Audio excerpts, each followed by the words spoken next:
Hi there, this is Ram, and in this video, we shall be discussing the most tough question type of IELTS reading, that is matching information, जिसको मैं कहती हूँ match the paragraphs. Okay, so ठीक है, हम 4-5 चीज़ें discuss करेंगे और एंड में हम कुछ क्वेश्चंस ट्राई करेंगे अटेम्प्ट करना टू मेक श्योर कि आपको अच्छे से सब कुछ समझ आ गया. ओके, सो फर्स्ट स्टार्ट करते हैं जनरल ओवरव्यू से. जनरल ओवरव्यू में क्या है, इसकी बेसिक इन्फॉर्मेशन दे देती हूँ आपको. ये टफेस्ट क्वेश्चन टाइप होते हैं. आई डोंट थिंक ऐसा कोई भी स्टूडेंट है जिसको ये टफ नहीं लगते होंगे. एंड क्योंकि ये टफ होते हैं, ये टाइम कंज्यूमिंग भी होते हैं. अब ये सिर्फ इसलिए टाइम कंज्यूमिंग नहीं होते क्योंकि ये टफ होते हैं. इसकी प्रॉब्लम ये है कि हम सिर्फ कुछ कीवर्ड्स के थ्रू इसमें से आंसर्स नहीं निकाल सकते, unlike most of the question type. इसमें प्रॉब्लम ये है कि हमें एक्चुअली पूरा टेक्स्ट पढ़ना ही पड़ता है. ओके, सो अब एक्चुअली इनमें होता क्या है, आपको क्वेश्चन के तौर पर 4 से 6 स्टेटमेंट्स दी जाती हैं जो आपके क्वेश्चन होता है. ओके, एंड देन उन स्टेटमेंट्स को आपने बताना है कि वो कौन से पैराग्राफ से मैच कर रही है. Okay, you have to match two statements with correct paragraph. For example हमें 5-6 paragraph A B C D, for example 4 paragraph दिए हैं एंड हमें लेट्स से 5 हेडिंग्स दी हैं. तो आपने देखना है कि ये फर्स्ट वाली हेडिंग कौन से पैराग्राफ से मैच कर रही है. लेट्स से ए से कर रही है, थर्ड वाली किससे कर रही है, बी से कर रही है, and so on. Right, so skills जो आपकी हेल्प करेंगी इस क्वेश्चन टाइप को अटेम्प्ट करने के लिए वो हैं ये 4. कौन कौन सी? स्किमिंग. स्किमिंग के बारे में हम पहले भी बात कर चुके हैं. स्किमिंग का मतलब होता है ऊपर ऊपर से पढ़ना टेक्स्ट को to get a general context of the paragraph. Sorry, यहाँ पे स्पेलिंग मिस्टेक होगी. ओके, सो स्किमिंग करेंगे आप सबसे पहले. जैसे ही आपको हेडिंग दी जाएगी आप हेडिंग देखोगे एंड देन आप पैरास को वन बाय वन स्किम करोगे to get a general idea कि ओके पैरा में दिया क्या है. उसके बाद अब क्या करेंगे, उसके बाद हम स्कैनिंग करेंगे. स्कैनिंग के बारे में भी हमने बात की है. स्कैनिंग क्या होता है, एक स्पेसिफिक इन्फॉर्मेशन को ढूंढ रहे हो. फॉर एग्जाम्पल अगर हेडिंग में कोई इन्फॉर्मेशन ऐसी है, फॉर एग्जाम्पल कोई कीवर्ड वगैरह जिसके थ्रू आप आंसर के करीब पहुंच सकते हो, तो हम उसे सर्च करेंगे, रीड करेंगे उसके बाद डिटेल में. अगर वो स्पेसिफिक हमें पैराज में कोई स्पेसिफिक इंफॉर्मेशन मिल गई, फॉर एग्जांपल हेडिंग के कीवर्ड्स यहाँ पे किसी तरह मिल गए सिनोनिम्स या पैराफ्रेज के थ्रू, तो उस पर्टिकुलर पार्ट को हम रीड करेंगे डिटेल में टू फाइंड आंसर्स. और फिर हम, oh my God I am so sorry, आज बहुत सारी स्पेलिंग मिस्टेक्स हो गई हैं. उसके बाद हम कोशिश करेंगे आंसर्स फाइंड करने की. और हाँ, आपने कोशिश करनी है कि जो आप कीवर्ड्स के थ्रू आंसर्स फाइंड करने की कोशिश कर रहे हो तो कीवर्ड्स एज इट इज नहीं ढूंढने हैं, उन कीवर्ड्स के सिनोनिम्स या फिर पैराफ्रेज्ड वर्जन देखना है. क्योंकि मोस्ट ऑफ द टाइम आपका आंसर सिनोनिम्स या पैराफ्रेजिंग में ही गिवन होता है. सीधा सीधा उन्होंने एज इट इज वो स्टेटमेंट या वर्ड नहीं लिख रखा होता है जो आपको क्वेश्चन में मिला होता है. राइट, अब कुछ इंपॉर्टेंट पॉइंट्स जो आपके ध्यान में रखने हैं. एक तो भाई पहली प्रॉब्लम ये है कि आंसर्स ऑर्डर में नहीं आते हैं, ऊपर नीचे कहीं भी होंगे. ज़रूरी नहीं है कि पहले पैरा ए की हेडिंग गिवन होगी एंड सो ऑन. ऐसा कुछ नहीं है, ऊपर नीचे हो सकता है. फॉर एग्जांपल ये हमें 3-4 हेडिंग्स दे रखी हैं. हो सकता है फर्स्ट हेडिंग लास्ट पैरा में हो सकता है लास्ट वाली ए में हो, and so on. Okay, so answers order में नहीं आते. ओके, ना कुछ पैराग्राफ्स ऐसे होते हैं जिनमें आंसर ही नहीं होगा, तो उसमें अटके मत रह जाना, मूव ऑन कर जाना नीचे. हो सकता है उस पैरा में आंसर ही नहीं गिवन है. ओके, और कुछ पैराज ऐसे होते हैं जिसमें more than one answer given होता है. अब more than one answer given से कंफ्यूज मत हो जाना. मोर देन वन आंसर का मतलब मेरा ये है कि ऐसा हो सकता है कि उन्होंने आपको, फॉर एग्जांपल पैरा ए है ना, तो हो सकता है पैरा ए थर्ड हेडिंग से भी मैच कर रहा हो और वो कोई ऐसी इन्फॉर्मेशन भी दे रहा हो जो फिफ्थ हेडिंग से भी मैच हो रही है. तो आंसर्स ऐसे आ सकते हैं, किसी किसी पैरा में एक भी आंसर नहीं होगा, किसी में 2 आंसर्स होंगे. अच्छा, और आपने एक्सपेक्ट करना है a lot of synonyms and paraphrasing. वो मैं आपको अभी बता चुकी हूँ रिसेंटली कि कभी भी एज इट इज वर्ड्स वगैरह नहीं दिए होते हैं. Most of the time answer synonyms and paraphrasing में ही गिवन होता है. Now moving on to the tips. Tips ये होती हैं देखो कि मैचिंग इन्फॉर्मेशन जो है वो एक पूरे सेंटेंस में होती है, एक फ्रेज में होती है, just not in a word. Okay, कभी कभी स्टूडेंट्स क्या करते हैं, फॉर एग्जांपल मेरी ये हेडिंग है, हेडिंग नंबर 5, इसमें कोई वर्ड लिखा है हैप्पी और वही वर्ड आपको पैरा ए में दिख गया हैप्पी, तो बस स्टूडेंट्स क्या करते हैं कि इनको मैच कर देते हैं कि हाँ हैप्पी हैप्पी हो गया. लेकिन ऐसा नहीं है, क्योंकि वो वर्ड में भी आपको कंफ्यूज करने के लिए दिया है. क्योंकि most of the time answers पूरे सेंटेंस को मिला के बनते हैं, सिर्फ एक इंडिविजुअल वर्ड से नहीं. याद रखना, we are trying to match meanings, हम मैच कर रहे हैं मीनिंग स्टेटमेंट का पैराग्राफ से, we are not just matching words. Okay, अच्छा एक और बात होती है, आप जिस हेडिंग का आंसर ढूंढ चुके हो उसको एलिमिनेट कर दो। फॉर एग्जाम्पल थर्ड हेडिंग है, थर्ड फोर्थ फिफ्थ सिक्स, इसमें से आपको थर्ड का आंसर मिल गया, इसको पूरा काट दो क्वेश्चन पेपर पे। लेट्स से फिफ्थ का भी मिल गया, पूरा काट दो क्वेश्चन पेपर पे, सो दैट आपका कंफ्यूजन कम हो जाएगा। अब आपके पास कम ऑल्टरनेटिव्स बचे हैं, तो अब आप आसानी से आंसर्स निकाल पाएंगे। अच्छा एक बात और है, अगर आपको कंफर्टेबल लगता है तो मोस्ट ऑफ द टाइम देखो ऐसे होता है कि ये सेक्शन 3 में आते हैं, हमारे लास्ट सेक्शन में आते हैं वाले, और उसमें हमारे कुछ क्वेश्चंस होते हैं, फॉर एग्जांपल 31 टू 40, जिसमें से 31 से 36 में भी ये वाले होंगे, बाकी के आपके में भी 37 से 40 या समथिंग, नहीं सॉरी सॉरी मेरे से गलती होगी, कभी कभी 28 से 40 करके आते हैं ना, तो हो सकता है कि 28 से 32 आपके मैच द हेडिंग में हो, और 33 से 40 कोई और क्वेश्चन टाइप हो, फिलअप्स एमसीक्यूज जैसे हो। तो क्योंकि ये वाले क्वेश्चन टाइप सबसे मुश्किल होते हैं, आप कोशिश करना, अगर आपके साथ ये वर्क करता है, कि आप बाकी के दैट इज 33 टू 40 ये वाले क्वेश्चन टाइप पहले अटेम्प्ट कर लो। ठीक है, इससे क्या, क्योंकि ऐसा ना हो जाए कि आप इसी मैच वाले में करने के पीछे ही आप सारा टाइम इसमें लगा दो और वो आपके रह ही जाए, क्योंकि कुछ स्टूडेंट्स के साथ ऐसा होता है जब वो मॉक टेस्ट देते हैं। अच्छा ठीक है, अब हम स्टेप्स करते हैं। स्टेप्स में क्या होता है, सिंपल से स्टेप्स हैं और कुछ भी नहीं। इंस्ट्रक्शंस पढ़ना मेन है, इंस्ट्रक्शंस पढ़ना कभी नहीं भूलना है आपने। उसके बाद इंस्ट्रक्शंस पढ़ लिए तो आपने नीचे, एक्चुअली इंस्ट्रक्शंस में आपको गिवन होगा कि किस तरह की इंफॉर्मेशन आपको किस तरीके से मैच करनी है। ओके, उसके बाद आपने स्टेटमेंट पढ़नी है। स्टेटमेंट का मेन आइडिया जानने की कोशिश करो, और कोशिश करो कि उसमें कोई ऐसा कीवर्ड है जिसका सिनोनिम आपको पता हो, और अगर हो सके तो रफ वर्क कर लो कि उसका मेन आइडिया जो आपको समझ में आ रहा है वो साइड में लिख लो, आपकी हेल्प करेगा वो बाद में स्टेटमेंट से मैच करने में। और बस उसको मैच करने की कोशिश करो हेडिंग से। तो ये वाली जो स्क्रीन है, मैंने एक ही स्क्रीन में सब कुछ कवर अप करने की कोशिश की है, सो दैट अगर आप लंबी लंबी वीडियो ना भी देखना चाहो तो आप जस्ट इससे एक जनरल ओवरव्यू लेके आगे बढ़ सको। अब आगे जो नेक्स्ट पार्ट है उसमें हम एक सेक्शन कवर करेंगे जिसमें क्वेश्चन टाइप होंगे, मे बी उसमें 5-6 क्वेश्चन हैं, तो हम वो कवर करने की कोशिश करेंगे, सो दैट आपको और अच्छे से समझ आ जाए कि किस तरह हुए। So let's move on. हमारा क्वेश्चन है, एक साइड पे हमारा पैसेज है, अलग साइड पे हमारे हेडिंग्स दिए हुए हैं जिनको हमने कंपेयर करना है। तो अगर आप ध्यान दो तो हमारा जो पैराग्राफ्स है वो उसका टाइटल है द मोटर कार, और अगर मैं स्किम करूं तो इससे मुझे पता चल रहा है कि इसमें मोटर व्हीकल्स के बारे में बात हो रही है, इमिशंस के बारे में, 100 ईयर्स अगो पास्ट के बारे में बात हो रही है, यूरोप में किसी चीज़ के बारे में बात हो रही है, सॉल्यूशंस बताए हैं, और मोर लाइकली सिनेरियो बताया है, मतलब प्रिडिक्शंस भी हुई हैं। Overall motor car, motor vehicles के ऊपर ये पूरा पैराग्राफ है। This is called skimming.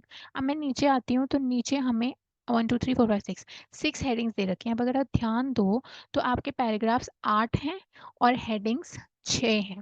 इसका मतलब 2 ऐसे पैराग्राफ्स हो सकते हैं जिनमें आपको आंसर ही ना मिले, तो ये आपका हिंट है कि एक पैराग्राफ में अगर आंसर नहीं मिल रहा है तो टाइम वेस्ट नहीं करना है, you just have to move on, right. तो अब हम वन बाय वन करके आगे बढ़ते हैं। एंड एक वन और चीज कि अगर कोई एक, जैसे एक पैरा है उसका आंसर कहीं नहीं मिला, just move on move on move on. Last में हम वो क्वेश्चन करेंगे जिसका आंसर बिल्कुल ही नहीं मिल रहा है, सो दैट आपका टाइम ज्यादा वेस्ट नहीं हो। ठीक है, अब स्टार्ट करते हैं वन बाय वन करके। ऑल राइट, तो चलो अब हम बात करते हैं हमारे पैरा ए की, वन बाय वन करके कोशिश करते हैं। तो अगर मैं पैरा ए पढ़ रही हूँ और अगर मुझे इसके नोट्स बनाने की ज़रूरत पड़ रही है, तो मैं इसके नोट्स क्या बनाऊंगी, देखो इसके नोट्स अगर मैं बनाऊंगी, इसमें लिखा है देयर आर इतनी इतनी motor vehicles, number of vehicles लिखा है कि कितनी है, और इन्होंने लिखा है कि राइज हो रहे हैं नंबर, एवरेज डिस्टेंस के बारे में बात की है जो वो भी बढ़ रही है, और डिपेंडेंस हो रही है लोगों की, और उसके बाद है कि प्रॉब्लम्स भी कुछ हो रही हैं। तो बस देखो ना, मैंने अच्छी राइटिंग में लिखा है ना मैंने फुल फॉर्म्स लिखी हैं, रफ वर्क कैसे करना है कि आपको समझ में आना चाहिए, ज़्यादा टाइम इस पे वेस्ट नहीं कर सकते।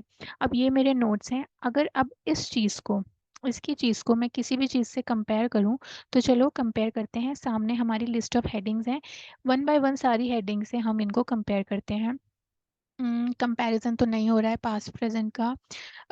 रोड प्रॉब्लम्स, के बारे में बताया है, लेकिन ड्राइविंग हैबिट्स के थ्रू नहीं बताया। कई बार तो कुछ ऐसी हेडिंग्स होंगी जो आपको बहुत कंफ्यूज करेंगी, तो कंफ्यूज नहीं होना है, क्लियरली आंसर देखना है कि एग्जैक्टली क्या बोला है। उन्होंने ड्राइविंग हैबिट नहीं बताई है कि लोग किस तरह ड्राइव करते हैं। ठीक है, नीचे जो प्रॉब्लम बता रही है वो किसी और तरह की बताई है, ट्रैफिक की ऐसे नहीं बताई है ड्राइविंग वाली। तो ये अगर आप चाहो तो 15 लिख सकते हो, क्योंकि इसमें प्रॉब्लम्स आई हैं। मेरिट्स तो बिल्कुल नहीं बताए, फ्यूचर का भी कुछ नहीं बताया। 18th वाला यस हो सकता है क्योंकि इंक्रीजिंग नंबर बताया है। और 19 में इम्पैक्ट को बताया है, इम्पैक्ट को हम ले सकते हैं कि कुछ नेगेटिव जो उन्होंने इफेक्ट्स बताए हैं, लेकिन उन्होंने सिटी की डेवलपमेंट के बारे में बोला है। हमेशा पूरा पढ़ना है, आधा अधूरा नहीं। और इन्होंने सिटी की डेवलपमेंट के बारे में ए में नहीं बताया, इन्होंने इन्वायरमेंटल मोस्टली वो बताए हैं।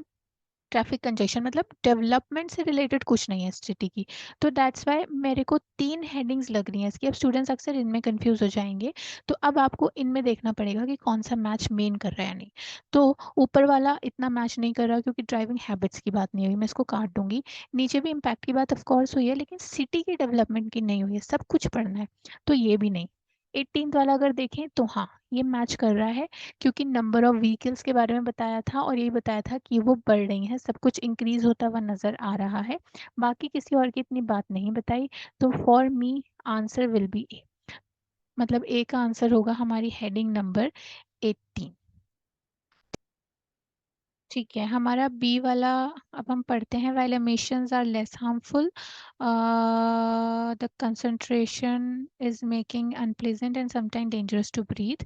ओके, ये भी कुछ हार्मफुल वो बताए हैं कि ब्रीथ वगैरह नहीं कर पा रहे हैं लोग, कंजेशन हो रहा है, हेल्थ हजार्ड बताया है। तो अब ये मेरे इसके पॉइंट्स हैं, नीचे जाके हम हेडिंग से कंपेयर करते हैं एंड देखते हैं किससे मैच कर। 14, 15, 16, 17, 18 और 19 ये हैं, लेकिन 18 वाला मैं एलिमिनेट कर दूंगी क्योंकि 18 का आंसर मुझे मिल चुका है। तब हम बी वाला चेक करेंगे। वैसे मेनली बी वाले में हार्मफुल और हेल्थ हजार्ड बताया है, तो कहीं पे हेल्थ हजार्ड्स देखेंगे जो मुझे कहीं नहीं दिख रहे हैं। इम्पैक्ट लास्ट वाले में है, बट अगेन वो सिटी की डेवलपमेंट पे है, हेल्थ हजार्ड पे नहीं है। हेल्थ के ऊपर किसी का नहीं बताया है कोई इशू, तो बी वाला मेरा किसी से मैच नहीं हो रहा, तो मैं बी वाला साइड में डाल दूंगी। अब हम सी वाला पढ़ते हैं, क्योंकि बी वाले का आंसर हमें नहीं मिल रहा है।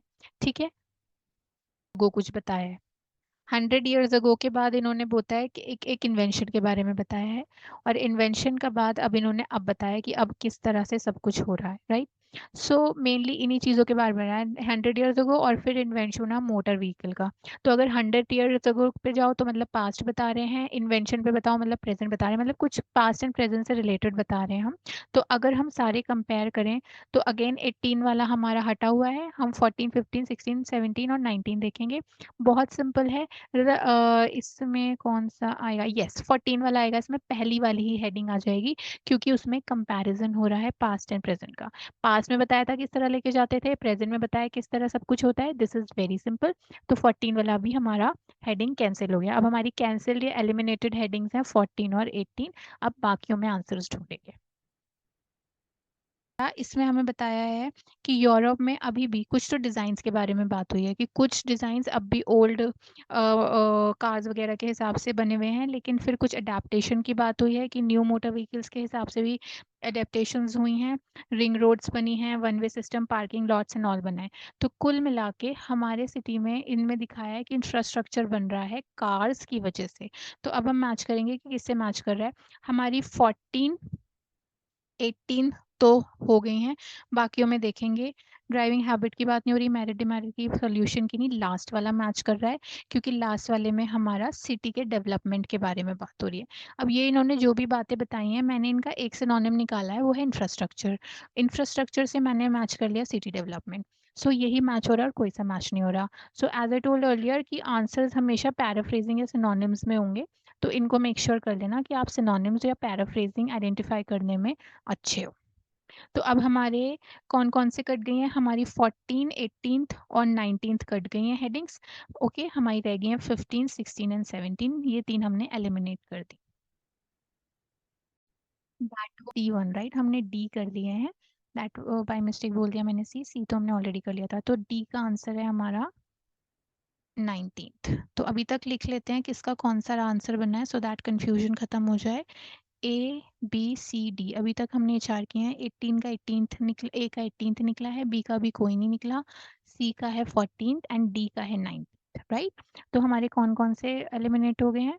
14th, 18th and 19th, and हमारे रहते हैं 15, 16 एंड 17।